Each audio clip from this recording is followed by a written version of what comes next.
ప్రార్థన చేసుకుందాం. ప్రియా పరలోకమందున మా తండ్రి, మేమందరం ఇక్కడికి నీ యొక్క జ్ఞానాన్ని నేర్చుకోవడానికి ఇక్కడ కూడుకున్నాం నాయన. కూడుకున్న మేమందరం కూడా ఇక్కడ విన్న వాక్యాన్ని ఇక్కడే విడిచిపెట్టే వారంగా కాకుండా ఇంటికి వెళ్ళిన తర్వాత దానిని ఆచరించే వారంగా మేము ఉండాలని, అదేవిధంగా ఉన్న నిత్యరాజ్యానికి చేరే భాగ్యం మా అందరికీ దయచేయమని, మాకేమైనా అవసరతలు ఉంటే నీ చిత్తమైతే వాటిని తీర్చమని, వాక్యంలో ఎదగటానికి మా వంతు మేము కృషి చేస్తూ అపవాదికి లోబడకుండా నీకు లోబడి నిన్ను మహిమపరిచి గణపరిచే విధంగా మేము ఉండాలని కోరుకుంటూ, యేసుక్రీస్తు వారి నామంలో నీకు కృతజ్ఞతలు తెలుపుకుంటూ క్రీస్తు వారి నామంలో ఈ ప్రార్థనకి సమర్పించుకుంటున్నాను పరమ తండ్రి. ఆమేన్. ఏమండి, అందరికీ వందనాలండి.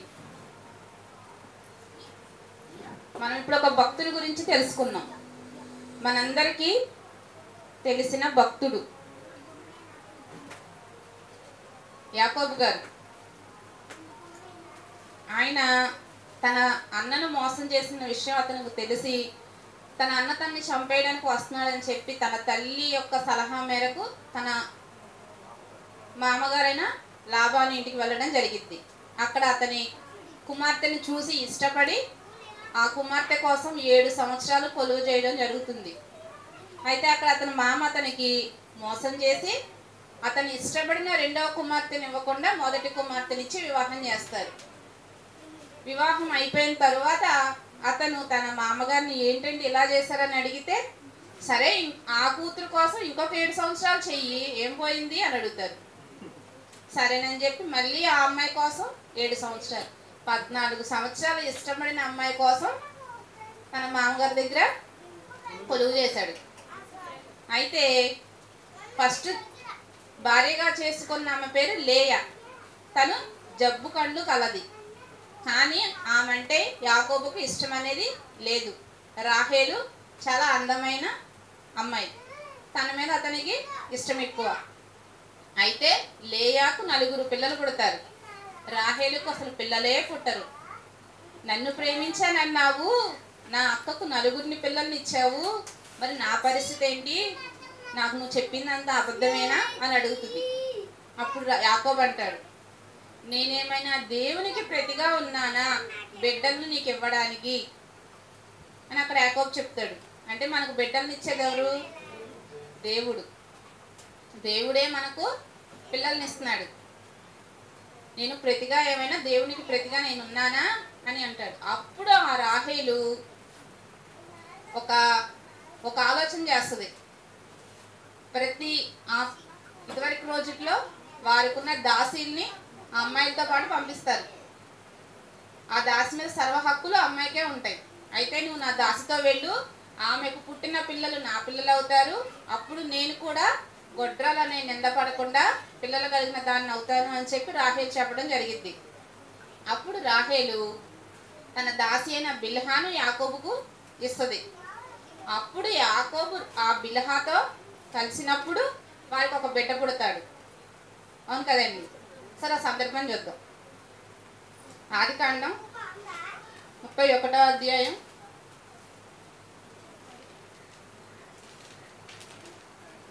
30వ అధ్యాయం అండి.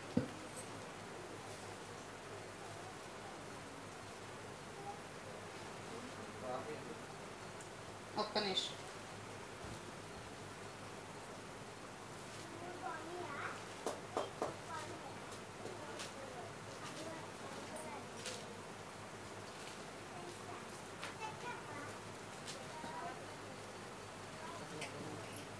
అధ్యాయం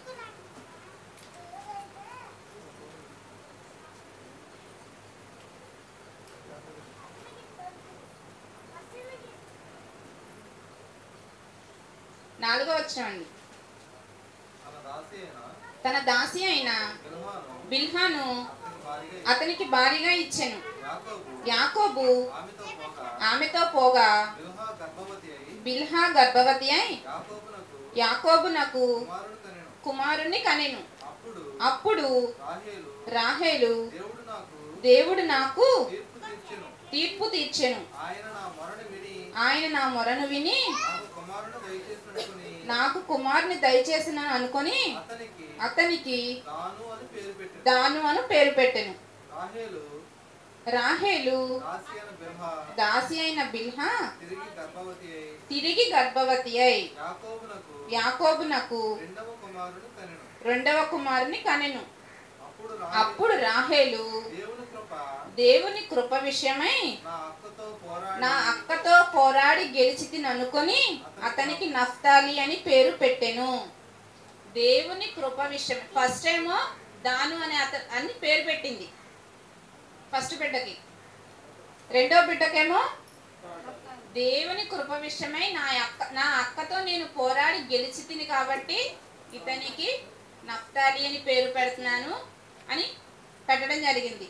ఇదివరకు రోజుల్లో పేర్లు పెట్టాలంటే అక్కడున్న సందర్భాన్ని బట్టి వాళ్ళకున్న పరిస్థితులను బట్టి పేర్లు పెట్టేవాళ్ళు. పైన లేయా కూడా అలానే వరుసనే 4 కుమారులకి పేర్లు పెట్టడం అనేది జరిగింది. ఇక్కడ ఏం చెప్తుంది ఇవిడి? ఫస్ట్ బిడ్డకేమో దాను అని పేరు పెట్టింది, అవును కదండి. రెండో బిడ్డకి నఫ్తాలి అని పేరు పెట్టినప్పుడు ఏం చెప్పిందంటే దేవుని కృప విషయమై, అంటే తనకు దేవుని యొక్క కృప వచ్చింది. ఎలా వచ్చింది? తన అక్కతో పోరాడి గెలిచింది. దేవుని కృప తన మీదకు రావడం వల్లనే తనకు ఒక బిడ్డ పుట్టాడు అని చెప్పి ఆ బిడ్డకు నఫ్తాలి అని పేరు పెట్టింది. అండి మనందరం కూడా శరీరంతో పుట్టిన మనందరికీ కూడా ఒక పోరాటం అనేది ఉంటుందండి. ఇక్కడ ఈ రాహేలు తన అక్కతో పోరాటం చేసింది. దేని విషయంలో? పిల్లల విషయంలో. మనకు కూడా ఒక పోరాటం అనేది ఉంటుంది. చాలా మంది గొడవలకు వెళ్ళమండి, మాకు పోరాటాలన్నా గొడవలన్నా భయం అండి అని అంటూ ఉంటారు. కానీ పుట్టిన మనం ప్రతి ఒక్కళ్ళం ప్రతిరోజు పోరాడుతూనే ఉంటాం. దేనితో పోరాడతాం? మన శరీరంతో పోరాడతాం. మన శరీరం నుంచి ఎన్నో కోరికలు వస్తూ ఉంటాయండి. వాటన్నిటితో మనం పోరాడుతూ ఉండాలి. అందులో క్రైస్తవులైన మనకు మరీ ఎక్కువ పోరాటం ఉంది. వాక్యాన్ని ప్రకటించాలి, వాక్య ప్రకారం జీవించాలి. అంటే మనం ఈ లోకంతో ఎంతో పోరాటం చేయాలి. మన శరీరంలో వచ్చే ప్రతి కోరికల్ని మనం అవి వాక్యానికి అనుకూలంగా ఉంటే సరి, లేకపోతే దాంతో మనం పోరాటం చేయాల్సిందే, అవును కదండి. లోకమేమో ఒకవైపుకు రమ్మని పిలుస్తుంది, దేవుని వాక్యమేమో అటువైపు మీరు వెళ్ళకూడదు అని చెప్తుంది. అక్కడ ఏం జరుగుతుంది? మనకి ఈ రెండింటి మధ్య పోరాటం అనేది జరుగుతుంది. నేను పోరాడునది శరీరులతో కాదు కానీ అంధకార సంబంధమైన అపవాదితో.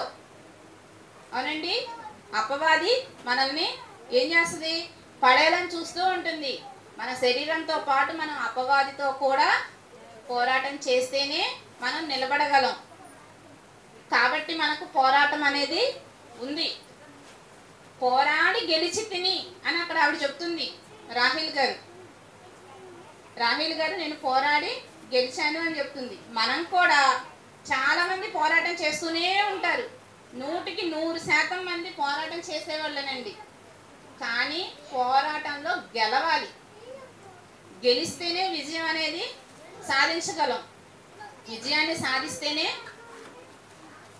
మనం పౌలు గారి సందర్భం చూస్తే నా కొరకు నీతి కిరీటం, నేను మంచి పోరాటము పోరాడి తిని నా కొరకు నీతి కిరీటం ఉంచబడి ఉన్నది అని చెప్తారు పౌలు గారు. ఆయన ఏం చేశారు? సువార్త పనిలో మంచి పోరాటం పోరాడారు. కాబట్టే నేను విజయం సాధించాను, నాకు అక్కడ నీతి కిరీటం ఉంది, నాకు ఒక బహుమానం ఉందని చెప్తున్నారు ఆయన. బహుమానం ఎవరికి ఇస్తారు? గెలిచిన వాళ్ళకే ఇస్తారు, గెలవని వాళ్ళకి ఎవరండి? ఆయన గెలిచారు కాబట్టి, మంచి సువార్త పనిలో మంచి పోరాటం పోరాడి గెలిచారు కాబట్టి ఆయన ఆ బహుమానాన్ని పొందుకుంటున్నాననే సంతోషంగా చెప్పగలిగారు ఆయన. అలాగే మనకు కూడా ఒక బహుమానం ఉంది. దేవుడు మనందరికీ ఒక బహుమానం ఇస్తా అన్నారు. ఏంటది? పరలోకం. ఆ పరలోకం కోసం మనం ఏం చేయాలి? పోరాటం చేయాలి. పోరాటం చేసే వారిగా మనం ఉండాలి. పోరాటం చేస్తే సరిపోదు, పోరాటంలో ఖచ్చితంగా మనం గెలవాలండి. ఖచ్చితంగా గెలిస్తేనే మనకి బహుమానం ఉంటుంది. ఈ పోరాటంలో మనం మన శరీరంతో పోరాడాలి, మన తల్లిదండ్రులతో పోరాడాలి, మన పిల్లలతో పోరాడాలి, మన ఫ్రెండ్స్తో పోరాడాలి. ఒక్కొక్క సందర్భంలో మన భార్యలు అయితే భర్తలతో పోరాడాల్సి వస్తుంది, భర్తలు అయితే భార్యలతో పోరాడాల్సి వస్తుంది.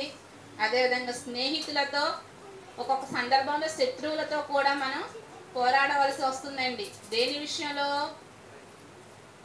వాక్యం విషయంలో, వాక్యానికి లోబడే విషయంలో.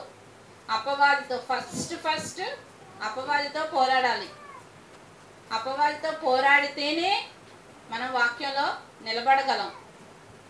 లేకపోతే అది మనం తన వైపు తీసుకెళ్ళిపోతూ ఉంటుంది.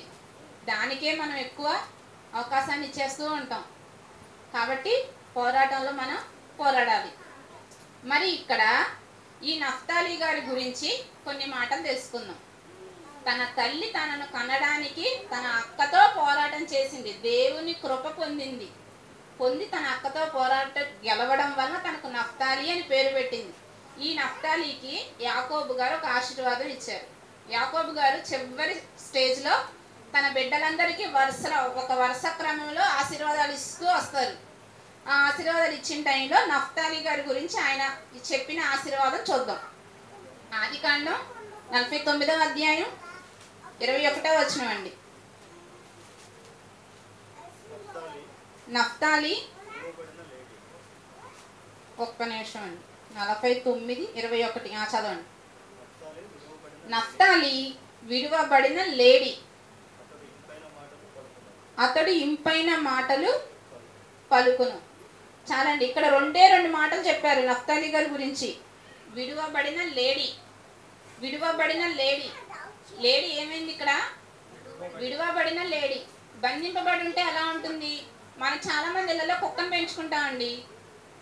దాన్ని బంధిస్తాము, వదిలేసి ఉంచుతాము. మీ అందరికీ తెలిసిన కుక్క నీళ్ళు ఒకటి చెప్తాను. మనందరం ప్రతి అవసరానికి, పిండి కావాలన్నా, బట్టలు ఏమైనా అవసరమైనా, ఫ్లాట్స్లో ఒకళ్ళ ఇంటికి వెళ్తాం, కొట్టాటి భారతీయ ఇంటికి. వాళ్ళ ఇంట్లో కుక్క ఉందండి. కుక్కను కట్టేసి ఉంచితే ధైర్యంగా వెళ్ళొచ్చు. అదే కుక్క వదిలేసి ఉంచితే అది పట్టుకొని వదిలిపెట్టదు.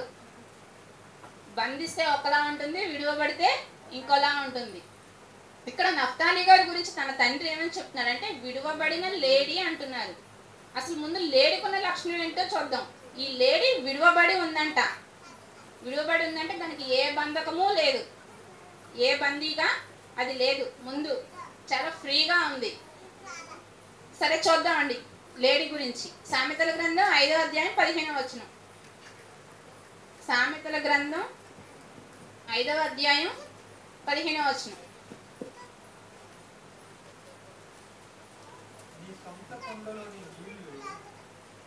సామెతలు 5:19. ఆమె అతి ప్రియమైన లేడీ, అందమైన దుప్పి. చాలండి, ఇక్కడ ఎవరి గురించి చెప్తున్నారు ఈ మాట? భార్య గురించి. ఆమె అతి ప్రియమైన లేడీ, అందమైన దుప్పి. లేడీ అన్నా దుప్పి అన్నా ఒకటేనండి, ఒకే జాతికి చెందింది. అతి ప్రియమైనది అంటే చాలా ఇష్టమైనది. అదేవిధంగా అందమైన దుప్పి. లేడీ అంటే ఎలా ఉంటుంది? అందరికీ నచ్చేలాగా ఉంటుంది, అదేవిధంగా ఇష్టంగా ఉంటుంది. చాలామంది ఇళ్లలో రోడ్డు మీద షో పీసులు అమ్ముతారు. వాటిని కొనుక్కొచ్చుకొని, లేడీ బొమ్మలు కొనుక్కొచ్చుకొని షోకేస్ ఉన్న వాళ్ళ ఇంట్లో, ప్రతి ఒక్కళ్ళ ఇంట్లో ఉంటుంది అది. ఎందుకని? చాలా అందంగా ఉంటుంది ఆ బొమ్మ. ఆ జంతువైనా చూడడానికి చాలా బాగుంటుంది. ఆ బొమ్మను తెచ్చుకొని ఇంట్లో పెట్టుకుంటారు. అది అందరి కళ్ళను ఆకర్షిస్తుంది. ఏంటది? లేడీ. ఇలా చాలా అందంగా అందరి చేత ఆకర్షింపబడే విధంగా ఉంటుందన్నమాట లేడీ అంటే. నఫ్తాలి గారు కూడా అలానే ఉండవచ్చు. అందరి చేత ఆకర్షింపబడేలాగా, అందంగా, అందరికీ నచ్చే విధంగా ఉండొచ్చు. అందులో ఆ లేడీ ఎలా ఉంది? ఏ బంధకాల్లోనూ లేదు. మనం కూడా ఇదివరకు పాపం అనే బంధకంలో నుంచి విడిపించుకొని వచ్చాం. బంధకాన్ని విడిపించుకొని, పాపం అనే బంధకాన్ని విడిపించుకొని మనం కూడా బయటకు వచ్చాం. అవును కదండి? నఫ్తాలి గారు కూడా అలానే బంధకాలన్నింటినీ విడిపించుకొని ఉండవచ్చు. అలా వచ్చిన మనం ఎలా ఉండాలి? ఆ లేడీ అయితే ఏ విధంగా విడిపించబడి ఏ బంధకాలు లేకుండా లేడీ చాలా అందంగా ఎలా కనిపిస్తుందో, మనం కూడా పాపం అనే బంధకం నుంచి విడిపింపబడిన మనం కూడా అలానే ఉండాలండి. అందంగా అందరికి ఇష్టంగా కనిపించేలాగా ఉండాలి. మనం చాలా మందిని చూడొచ్చు బైబిల్లో. ఒక శారా గారిని కానీ, రిబ్కా, ఎస్తేర్ రాణి, వీళ్ళందరూ ఉన్నారు. వీళ్ళు ఎలా ఉంటారు చూడడానికి? చాలా అందంగా ఉంటారు. వాళ్ళ హృదయంలో పరిశుద్ధత ఉండడం వల్లనే వాళ్ళు అంత అందంగా కనిపిస్తారు. శరీర రూపం కాకపోయినా ఆత్మీయంగా వాళ్ళు చాలా అందంగా ఉన్నారు. మనం కూడా ఆత్మీయ అందాన్ని కలిగి ఉండాలి. ఆత్మీయ అందం ఉండాలి అంటే మనలో వాక్యం ఉండాలి. వాక్యం ఉంటేనే మనం చాలా ఆత్మీయ అందాన్ని చూపించగలం.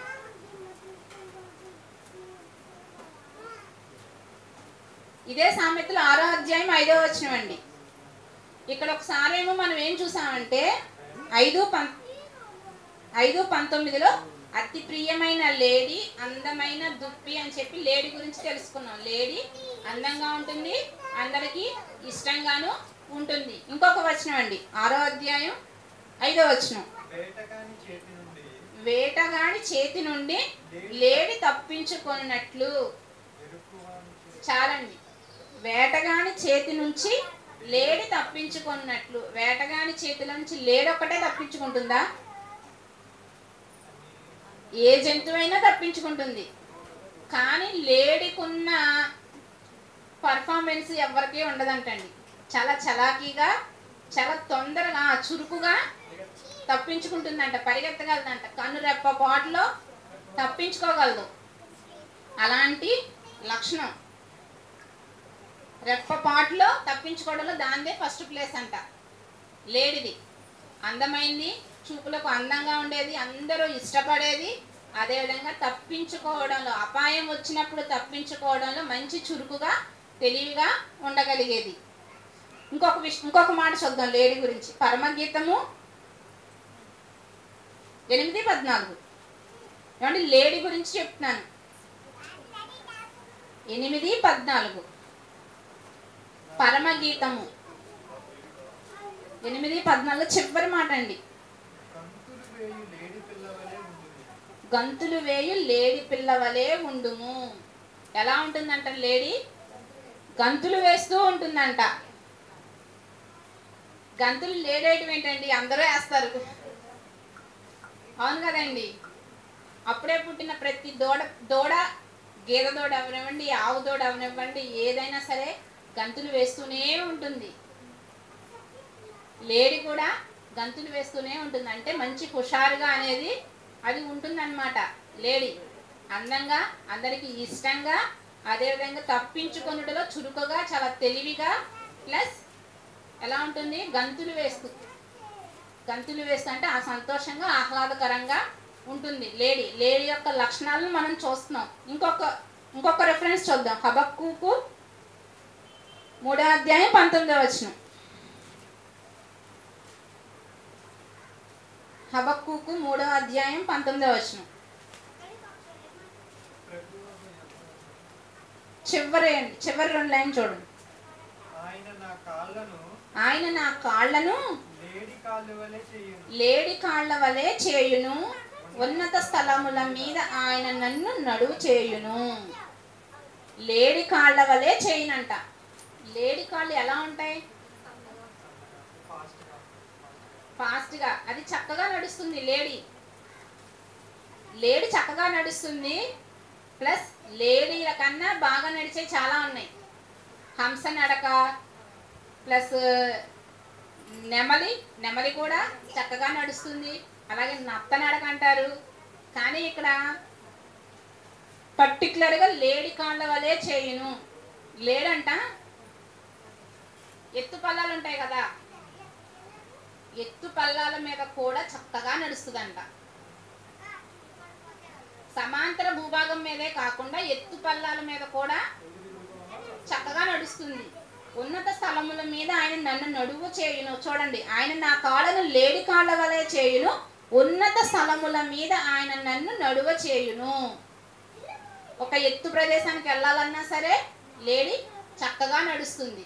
మనం ఇప్పటి వరకు లేడీ లక్షణాలు చూసాం. అందమైనది, అందరికీ ఇష్టంగా ఉండేది, ప్లస్ వేటగాని చేద్దండి అపాయం వచ్చినప్పుడు చక్కగా తప్పించుకోగలదు, చురుకుగా తెలివిగా ఉండగలదు, ప్లస్ ఆనందంగా సంతోషంగా గంతులు వేస్తూ ఉంటుంది. ఏ విధమైన తన వల్ల ఏ విధమైన పొరపాట్లు జరగకుండా, ఇప్పుడు లేడు ఉందండి, లేడు ఎవరికైనా అపాయం చేయగలదా? అది చాలా సాధు జంతువు కాబట్టి దానివల్ల అసలు ఎవరికి ఏ విధమైన అపాయం అనేది ఉండదు, చాలా సంతోషంగా ఉంటుంది అది. అదేవిధంగా ఇది ఎలా ఉంటుంది, ఎలాంటి పరిస్థితుల్లోనైనా సరే ఎత్తు పల్లాలున్నా హెచ్చు తగ్గులున్నా చక్కగా నడిచి ఉన్నత స్థలాలకు చేరుకోవలసిన స్థానానికి చేరుకుంటుంది. ఇది లేడీ యొక్క లక్షణం. ఇక్కడ యాకోబు గారు తన బిడ్డను దేంతో పోలుస్తున్నారు? అందమైన విడువబడిన లేడీ, ఏ బంధకంలో లేని లేడీతో తన కుమారుని పోలుస్తున్నారు నఫ్తాలి గారి గురించి. అంటే ఆయన కూడా అందరికీ ఇష్టంగా అందరికీ నచ్చే విధంగా ఉంటారు. అదేవిధంగా ఎలాంటి పరిస్థితుల్లో అయినా ఏ అపాయం వచ్చినా తప్పించుకోగలరు, ప్లస్ చురుకుగా తెలివిగా ఉండగలరు. ఎలాంటి పరిస్థితులైనా ఉన్నత ప్రదేశాల కంటే తన యొక్క లక్ష్యాన్ని చేరుకోవడానికి ఆయన ఫస్ట్ ప్రయారిటీ ఇస్తారు. ఇలాంటి లక్షణాలు నఫ్తాలి గారికి ఉంది. కింద ఇంకొక వచనం ఉందండి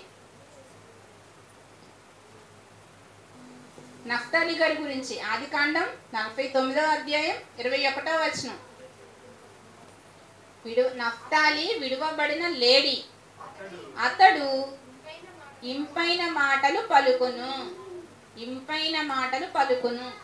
మనం కూడా చర్చిలో ఇంపైన మాటలే వింటాం, ఇంపైన మాటలే పలుకుతాం. ఇంటికి వెళ్ళి చూస్తే మన ప్రతాపం కనిపిస్తుంది, మన మాట తీరు, మన ప్రవర్తన, ప్రతిదీ. అవును కదండి. మా ఇంటానికి మళ్ళీ చర్చికి వెళ్ళి వచ్చేవాళ్ళు ఉన్నారండి, అసలుకి వినాలి. పంచాంగం చాలా బాగుంటుంది, చర్చిలో చక్కగా నేర్పిస్తున్నారు అనిపిస్తుంది. నిజమండి, ప్రతి ఒక్కళ్ళు కూడా అలానే ఉంటున్నారు. మన మాటలు ఇంపుగా ఉండాలి, ఇంపైన మాటలు మాట్లాడాలి. మీకు ఒక ఉపమానం చెప్తానండి. ఒక రాజుగారికి తను జ్యోతిష్కం చెప్పించుకోవాలనే ఆలోచన వచ్చింది. అయితే ఒక ఇద్దరు వచ్చారు తనకి జ్యోతిష్యం చెప్పడానికి. ఒక అతనేమో చాలా కటువుగా, కరెక్ట్గానే మాట్లాడతాడు కానీ చాలా కటువుగా గంభీరంగా మాట్లాడుతున్నాడు. ఇంకొక అతను చాలా మృదువుగా మాట్లాడుతున్నాడు, చాలా మృదువుగా అందరికీ అర్థమయ్యేలాగా మాట్లాడుతున్నాడు. అయితే ఫస్ట్ కటువుగా మాట్లాడే అతను వచ్చాడు. రాజుగారు చేయి తీసుకున్నాడు. రాజుగారండి, మీ జాతకం చాలా బాగుంది, మీ నాన్నగారు చనిపోతారు, మీరు ఉండంగానే మీ నాన్నగారు చనిపోతారు అని చెప్పారు. మళ్ళీ మీ నాన్నగారు చనిపోయిన కొన్ని రోజులకు మీ అమ్మగారు చనిపోతారు, ఆవిడ చనిపోయిన కొన్ని రోజులకు మీ భార్య చనిపోతుంది, మీ భార్య చనిపోయిన కొన్ని రోజులకు మీ పిల్లలు కూడా ఒక్క తర్వాత ఒకరు చనిపోతూ వస్తారు అని చెప్తున్నాడు. ఉన్నది ఉన్నట్లుగా కరెక్ట్గా చెప్తున్నాడు అతని మాట తీరు అతను. అప్పుడు రాజుగారు ఏమన్నారంటే, వీడేంటి వరుస పెట్టి అందరూ చచ్చిపోతారని చెప్తున్నాడు, ముందు తీసుకెళ్ళి వీడిని చంపేయండిరా అని అన్నారు రాజుగారు. నెక్స్ట్ ఎవరక్కడ రెండో వాడిని తీసుకురండి అన్నారు. రెండో అతను వచ్చాడు.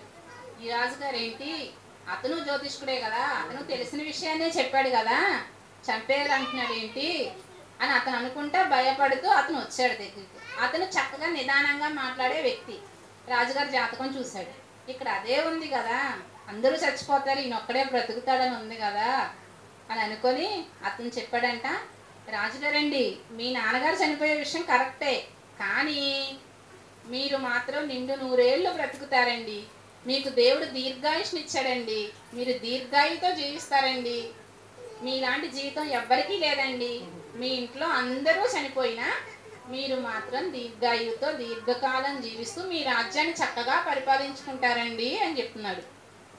అప్పుడు రాజుగారికి సంతోషం కలిగి తన మెల్ల ఉన్న హారం తీసి అతని మెల్ల వేసి, ఎవరక్కడ, ఇతన్ని సన్మానించండి అన్నాడు. అక్కడేమో ఫస్ట్ అతన్నేమో శిరచ్ఛేదనం చేయించేశాడు, చంపించేశాడు.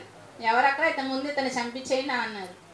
ఈయనకేం చేశాడు, సన్మానం చేశాడు. అక్కడ తేడా ఏంటి, ఇంపైన మాట, ఆ మాట ఇంపుగా ఉండాలి. ఫస్ట్ అతను కటువుగా మాట్లాడాడు, కరుకుగా మాట్లాడాడు, మీ అమ్మ చచ్చిపోద్ది, మీ నాన్న చచ్చిపోతాడు, మీ పిల్లలు చచ్చిపోతారు అని చెప్తున్నాడు. అతను రెండో అతను ఏం చెప్తున్నాడు, ఎంతమంది చనిపోయినా మీరు మాత్రం దీర్ఘకాలం జీవిస్తారండి అని చక్కగా చెప్పాడు. కాబట్టి మన మాటలు ఎలా ఉండాలి, ఇంపుగా ఉండాలి. ఎదటి వ్యక్తితో మనం మాట్లాడుతుంటే వీళ్ళు దేవుని పిల్లలు, వీరి మాట చాలా ఇంపుగా ఉంది, వీళ్ళ మాటలు వింటుంటే ఇంకా వినాలనిపిస్తుంది, వీళ్ళు ఆత్మీయంగా ఎదుగుతున్నారు, ఆధ్యాత్మిక జీవితంలో వీరు మంచిగా ఉన్నారు, వీరి మాటలు వీరి యొక్క సహవాసంతో మనం ఉంటే మనం కూడా దేవునిలో ఎదగొచ్చు అనే ఆలోచన ఎదుటి వారికి కల్పించేలాగా మనం మాట్లాడాలి. అలా మాట్లాడాలంటే ముందు మనలో ఏముండాలి, వాక్యం ఉండాలి. వాక్యం ఉంటేనే మనం అలా మాట్లాడగలమండి. వాక్యం లేకపోతే మనం మాట్లాడగలమా? ఇక్కడ విన్నాము, ఇంటికి వెళ్ళిపోయాము, విన్నాలేదు, పోయిన వారం చెప్పింది ఈ వారం మనకి గుర్తులేదు. అదే మన హృదయంలో ఉంటే, వాక్యం హృదయంలో ఉందనుకోండి, దాని ప్రకారమే నడుచుకుంటాం. మర్చిపోయాం అనుకోండి, మళ్ళీ మామూలే. ఆకలేస్తే అన్నం ఎలా తింటాము, చర్చికి వచ్చాము, వాక్యం ఎక్కించుకున్నాం, వెళ్ళాం, మళ్ళీ వారానికి మళ్ళీ వాక్యం అనే ఆకలి కోసం ఇక్కడికి తీర్చుకోవడానికి ఇక్కడికి వస్తున్నాం అన్నట్లుగా మనం ఉండకూడదు. ఉదయం టిఫిన్ చేసాం, మళ్ళీ ఆకలి స్టార్ట్ అయింది, మధ్యాహ్నం ఇంటికి వెళ్ళంగానే అన్నం తినేయాలి, అవును కదండి? అలాగే వాక్యాన్ని కూడా 3 పూట్ల తినాలంట. వాక్యం దేనికి? శరీరానికి కాదు, ఆత్మకి.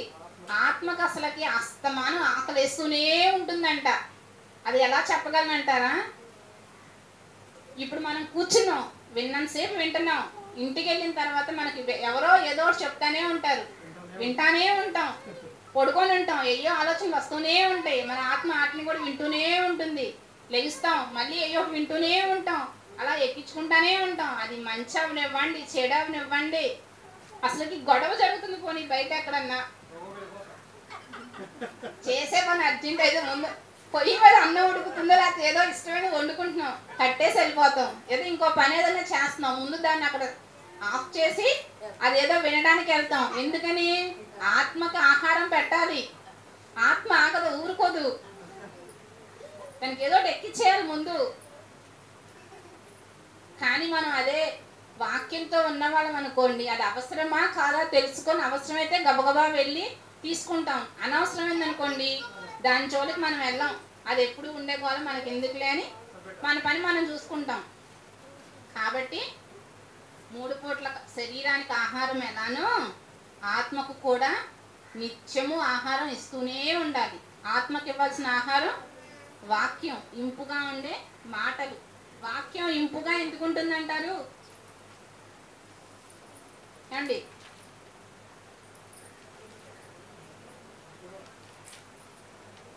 ఒకసారి సామెతల గ్రంథం 16వ అధ్యాయం 24వ వచనం చూద్దామండి.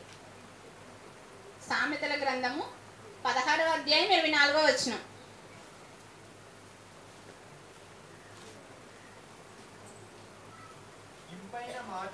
ఇంపైన మాటలు తేనె పట్టు వంటివి. ఏమండి? అవి ప్రాణమునకు మధురమైనవి, ఎముకలకు ఆరోగ్యకరమైనవి. ఏంటవి? ఇంపైన మాటలు తేనె పట్టు వంటివి, అవి మధురమైనవి, అదేవిధంగా ఆరోగ్యమైనవి. వాటి వల్ల మన ఎముకలకు ఆరోగ్యం అంటండి.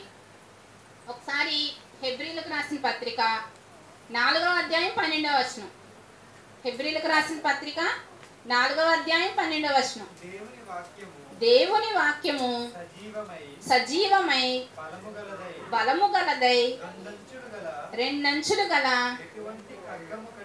ఎటువంటి ఖడ్గము కంటెను వాడిగా ఉండి ప్రాణాత్మలను కీళ్లను మూలుగను విభజించునంత మట్టుకు దూరుచు హృదయము యొక్క తలంపులను ఆలోచనలను శోధించుచున్నది. వాక్యం ఎక్కడి దాకా వెళ్తుందంటండి? కీళ్లను మూలుగులో కూడా వెళ్ళిపోద్దంట వాక్యం. మనం అక్కడ అదే నేర్చుకున్నాం కదా, ఇంపైన మాట మన ఎముకలకు ఆరోగ్యం. ఆ ఎముకల లోపల ఉన్న గుజ్జులోనికి మూలుగులోనికి వెళ్ళేది ఏంటది? దేవుని యొక్క వాక్యం అండి. దేవుని వాక్యము సజీవమై బలము గలదై రెండంచుల ఎటువంటి ఖడ్గము కంటేను వాడిగా ఉండి ప్రాణాత్మలను కీళ్లను మూలుగను విభజించునంత మట్టుకు దూరుచు హృదయం యొక్క తలంపులను ఆలోచనలను శోధించుచున్నది. ఉండి వాక్యం ఏం చేస్తుంది? మనల్ని శోధిస్తుంది. మనం చేసేది కరెక్టా కాదా, ఎక్కడి వరకు వెళ్ళిపోతుంది? మన శరీరం లోపల మాంసం, దాని లోపల ఉన్న ఎముక లోపల ఉన్న మూలుగు వరకు వెళ్ళిపోతుందంట అండి దేవుని యొక్క వాక్యం. అక్కడ వరకు వెళ్ళి మనల్ని సరిచేస్తుందంట దేవుని వాక్యం. మనల్ని ఆరోగ్యవంతులుగా చేస్తుంది. ఇంపైన మాటలు అంటే అవి దేవుని మాటలు. దేవుని మాటలు మనల్ని ఆరోగ్యవంతులుగా చేస్తాయి. కాబట్టి మనం ఎలా ఉండాలి? ఇంపైన మాటలు మాట్లాడే వారంగా ఉండాలి. ఇంపైన మాటలే మన నోటి వెంట రావాలి. అవే మనకు ఆరోగ్యాన్ని ఇస్తాయి. అంటే ఇక్కడ యాకోబు గారు తన కుమారుని గురించి ఏమని చెప్తున్నారంటే, నఫ్తాలి విడువబడిన లేడి, అతడు ఇంపైన మాటలు పలుకువాడు.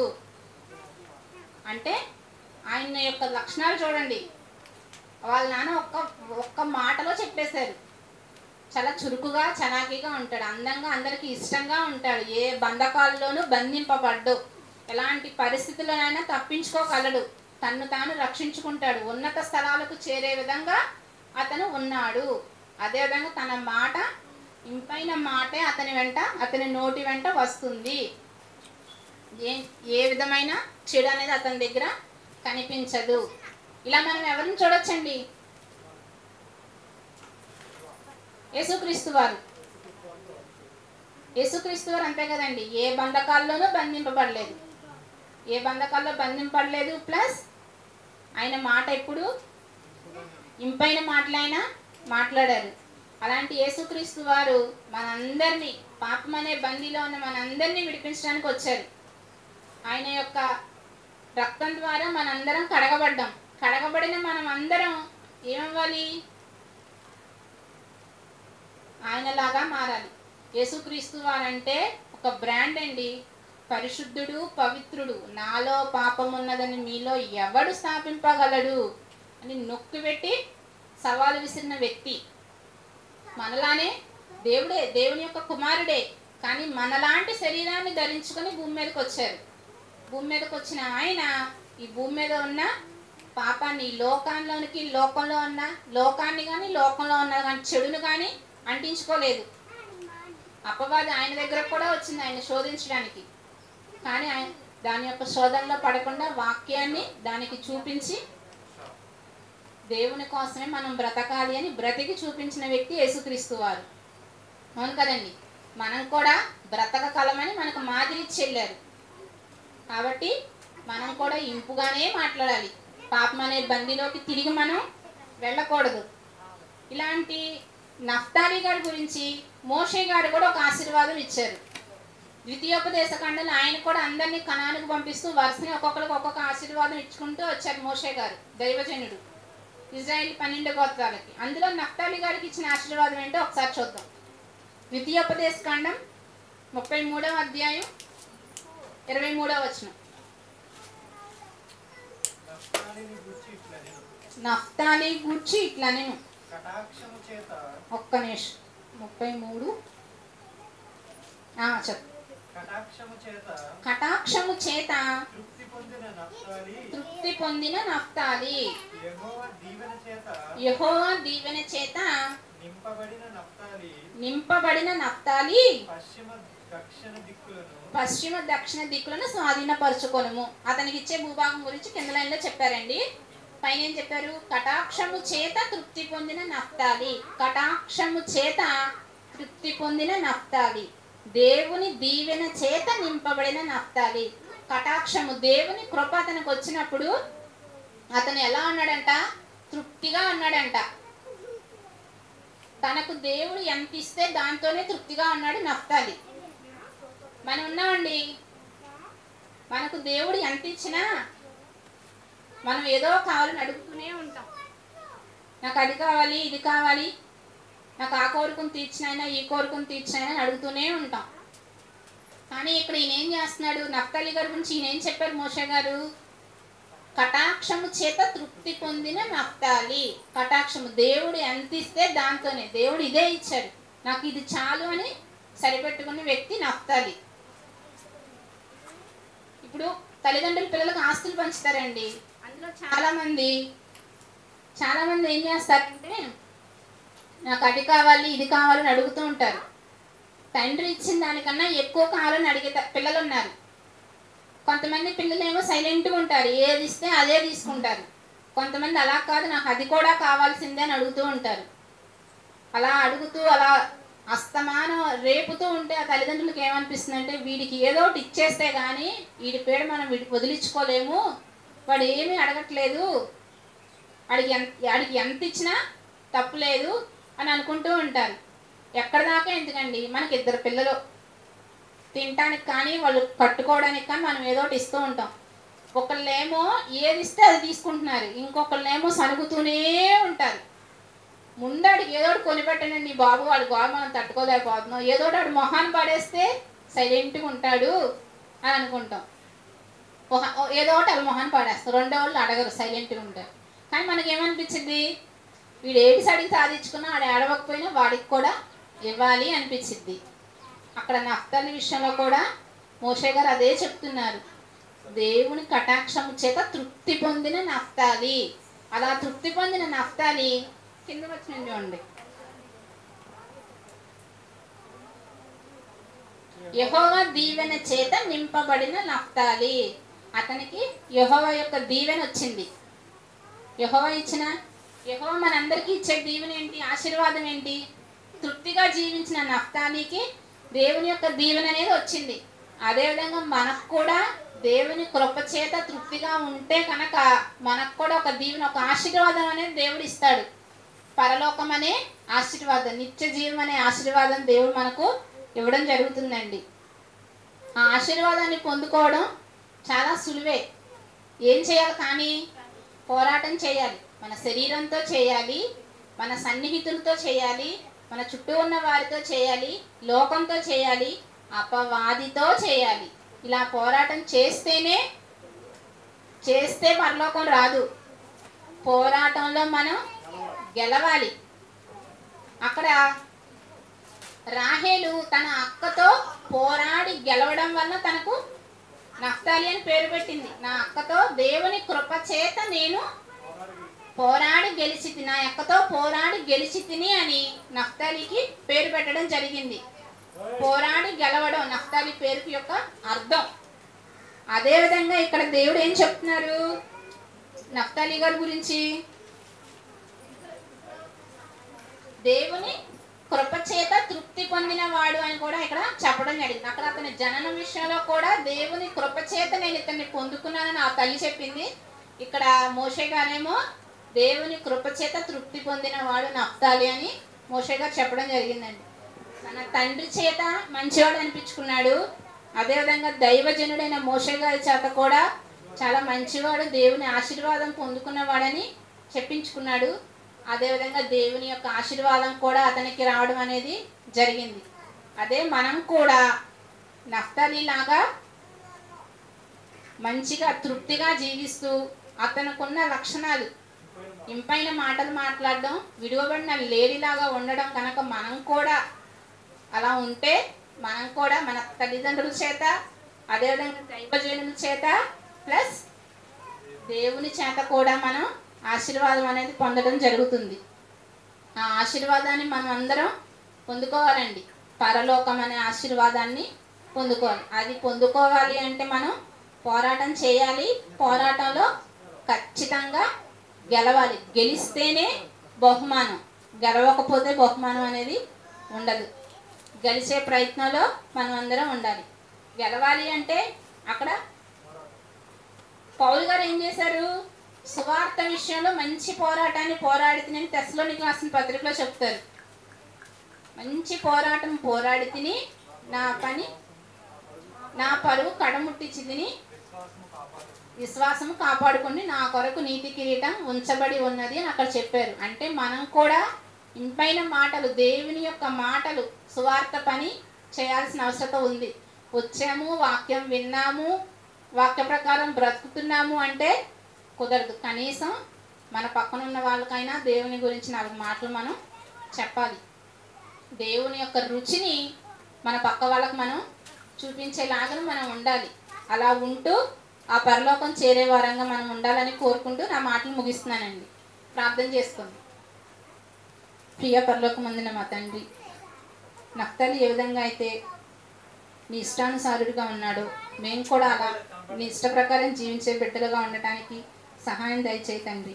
అపవాదికి లోపడకుండా అపవాదితో పోరాటం చేస్తూ ఆ పోరాటంలో గెలిచే వారంగా మేము ఉండాలని కోరుకుంటూ నున్న నిత్య రాజ్యానికి మేము చేరే భాగ్యం మాకు దయచేయమని, మా బిడ్డలను నీ జ్ఞానంలో పెంచుకునేటట్లుగా సహాయం దయచేయమని, పాపం జోలికి పోకుండా పరిశుద్ధంగా యేసుక్రీస్తు వారి యొక్క పవిత్రతను మాలో కనపరుచుకునే భాగ్యం దయచేయమని క్రీస్తు వారి నామంలో ఈ ప్రార్థనకి సమర్పించుకుంటున్నాను పరమ తండ్రి. ఆమేన్.